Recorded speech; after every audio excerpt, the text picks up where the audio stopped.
kang setya santuku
puji syukur kunjara pengurane Hyang Agung sing wis paring kanikmatan barokah kesehatan marang sedhing ati panjenengan semodar ing jagat raya.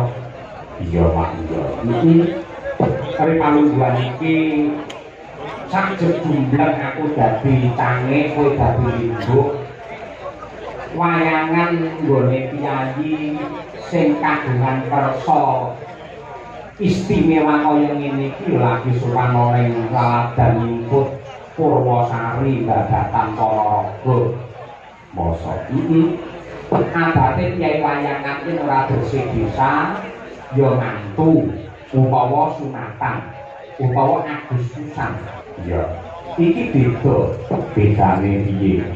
Mergo iki tasakuran ulang tahun pernikahan emas anggene bebrayan ya kuwi Bapak Suwito karo Ibu Mariati. Alhamdulillah isih diparingi atut untuk runtungan sing wis menikah selama 50 tahun nyatane piyayi kalih tansah pinaringan seger warasan muga-muga iki bisa nular marang awake dhewe sumrambahe kabeh para warga masyarakat ing wewengkon nyumput Purwosari Bagatan. Amin, amin. Kaya niki piyayi pernikahan Mas kok nganti wayangan sebabe piye? Manut pangandikane Bapak Suwita iki wis dadi tradisi, dadi adat wiwit saka leluhure biyen kok no. Dadi budaya iki mulai leluhur dan sebagai ungkapan rasa syukurnya kepada Tuhan Yang Maha Esa. Oh, ngono. Mbok kuwi ulang tahun pernikahan perak utawa emas sak garpu nalar sak kabare lampah ora kudu wayangan. Yen pancen ora cukup nggo wayangan ya sing baku syukuran ngono wae. Nek parandene gandeng Pak Suwita ki piyayi sing maniak neng wayang. Ya main dik neng wayang. Saben-saben awake dhewe sowan ana laladan Madiun laladan Ponorogo panjenengane waton lunggar tur sarirane pinaringan sehat mesti nusul. Lah panjenengan iki kelingan nalika aku jane gawe lucon nek kok dadi kanyatan. Lucon piye? Alhamdulillah sowan ning laladan Ponorogo. Ya Allah sing wonten pirang-pirang sing nanggap arang-arang. Kuwi kata-kataku lak ngono kuwi. Panjenengane keduga mosok aku ning ndi nonton dalan kaya tadi tok sok yen ulang tahun pernikahan Mas aku duwe rezeki arepe ngundang jarang tahlilan madakarane kabeh. Oh kaya ngono kuwi Pak Suwita. Lah kok didepek nang sawah wayangane. Lah nek dalan kono yo terlalu coba, ora masalah kok, Nduk. Pedaye apa? Gunane apa? Piyayi sugih duwe pangkat latare jembar ning yen duwe gawe wayangan. Duwe becik prasaja kaya pepundhenmu Pak Suwita, nadyan ora duwe latar, dalane ya cepet. Ning gandeng duwe niat, duwe tekad, tetep wayangan ngibur warga masyarakat Purwosari. Tepuk tangan untuk Pak Suwita. Kira tenan tetep sejadani. Dasare iki ora diakon ning tengah sawah iki ya sawah iki. Ngomong sapa? Di sawah iki. Iki mau dituku paling tok 1.200. Ya mungkin iwane malah dileping. Akhirnya kudu garing terus nyembung nek ora apa-apa. Ora apa-apa. Tur yo kene iki lho sing apik lho, manunggale antarané seniman karo warga masyarakat. Iya. Sawangan panggunge gamelan kuwi lak rata nganti tekan dalan. Iya, dadi ora nutupi sing mirsani ora banyak. Lenggah pinarak ngono wis cetha. Iya. Saya wis ditata karo para-para sing lenggah lore gamelan lore panggung iki rata-rata istimewa ya kuwi sing lenggah para mak-mak utawa ibu-ibu. Wis dikuasai mak-mak. Wis kek bar mabur mau ditengeri ana. Nganti ana wong lanang nunggu ning kono didoni kok. Oh iya. Kaya ngono kuwi lah.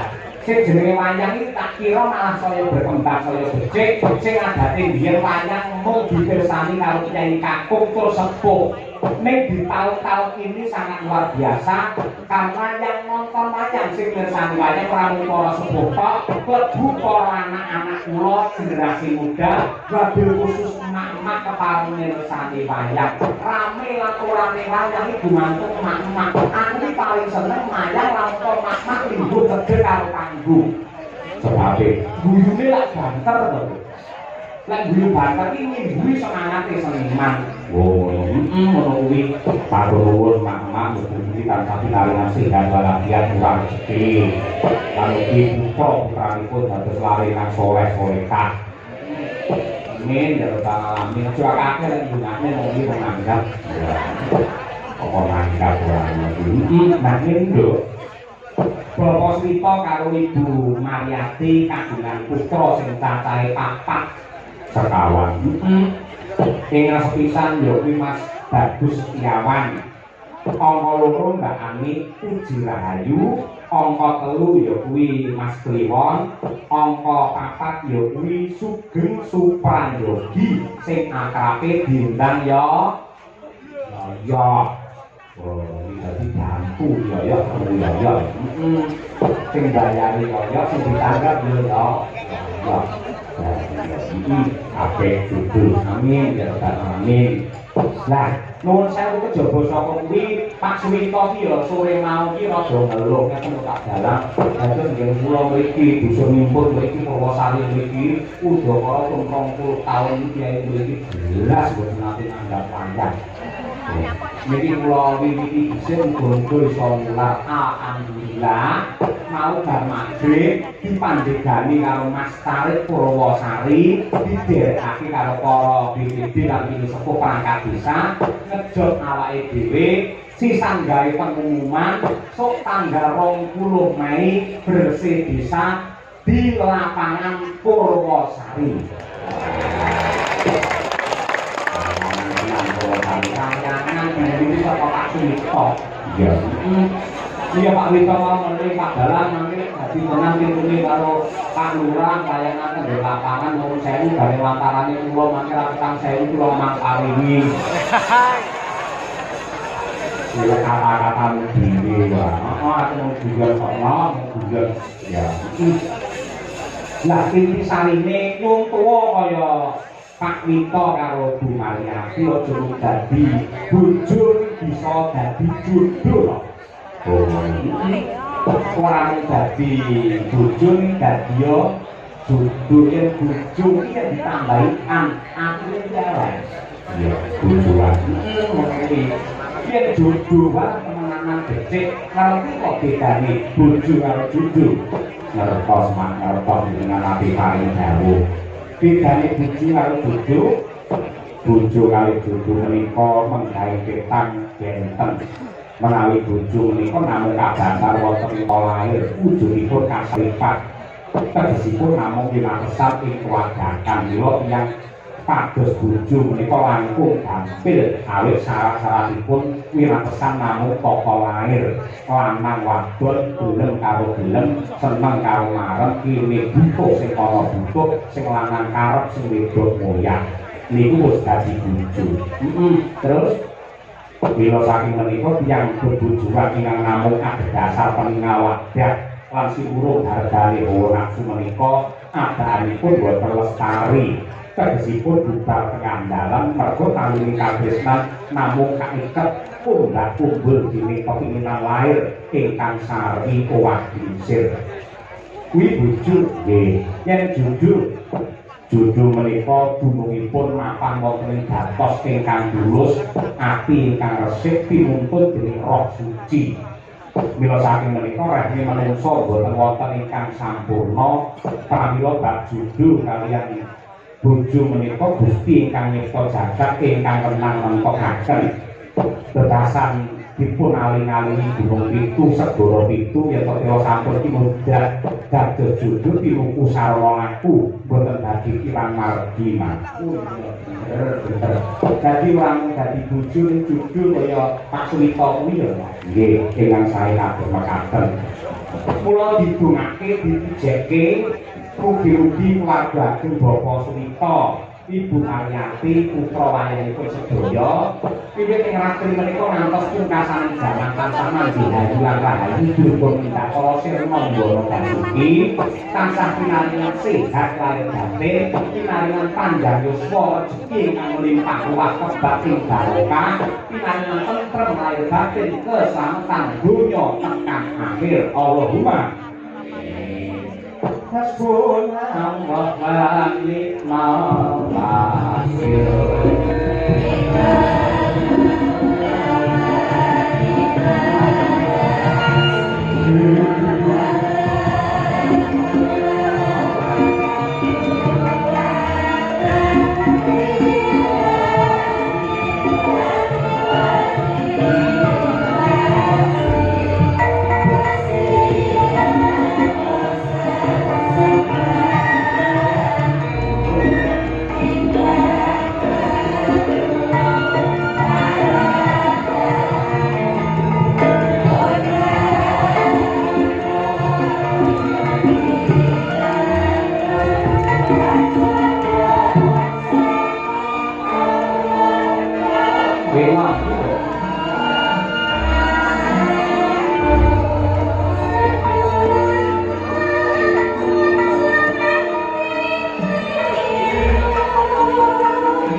Maryati arep ngaturake tentang apa sing masih luwih dhisik dungakno supaya panjenengane widodo 10 ya monggo.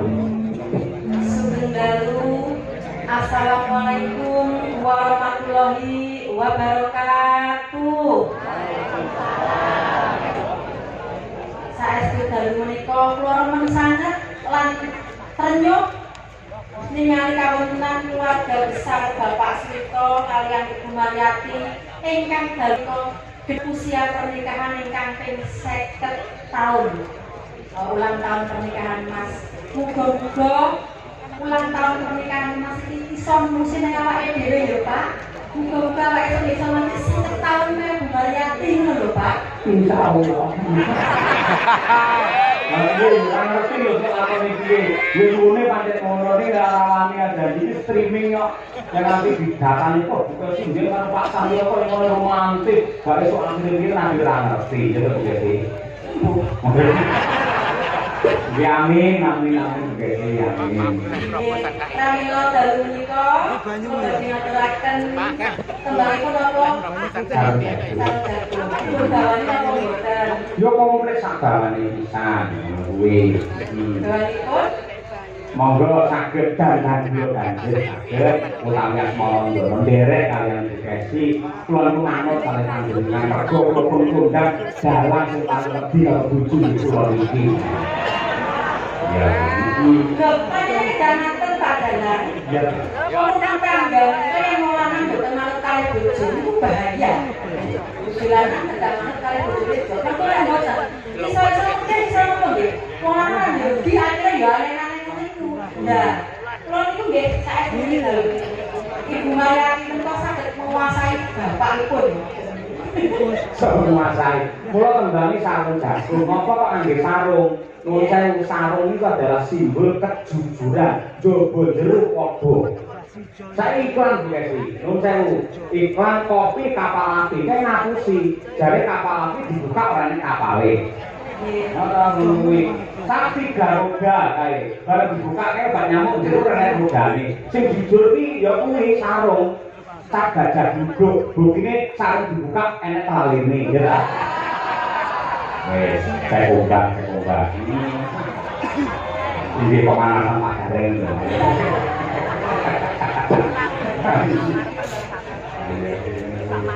Apa dulu?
Tembang menika diplaturaken dumateng Bapak Kepala Desa Purwosari. Pandonga kula mugi-mugi ingkang dipun paringi sehat. Ya kok bar mundung yo. Lha nggih Pak nggih. Pak Lurah bar kecelakaan nggih. Nah, dipun gunaken ndak sehat, ndak boleh. Wong niku lak yo diwiti kalih danyane aja lalu panyangan. Ora ono duwe.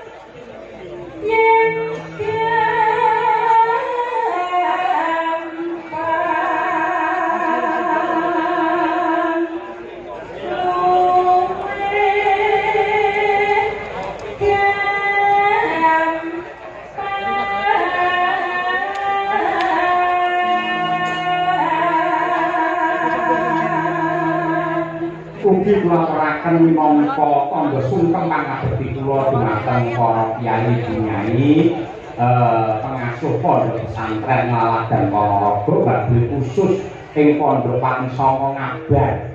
Ya, sing winginane Kyai Ihsan diderekake karo Kyai Jainul tindak ning Jaten Karanganyar. Pondok Panisanga sing biyen sering wayangan lan off bertahun-tahun insyaallah wayangan meneh besok tanggal 4 Juli. Wah, ya. Karo terkait drama ini. Pondok Panisanga. Ya. Monggo.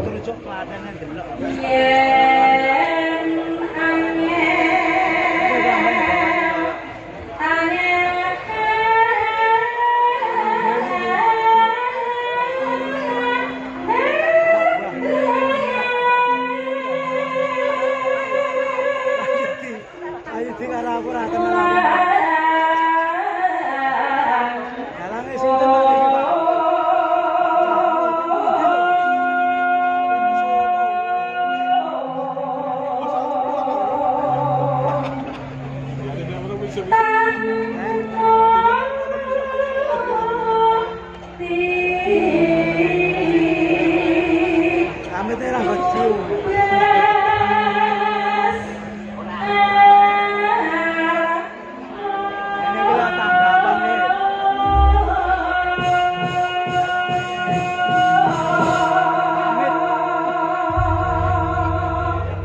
matur sembah nuwun, monggo lajeng sarung jagungipun.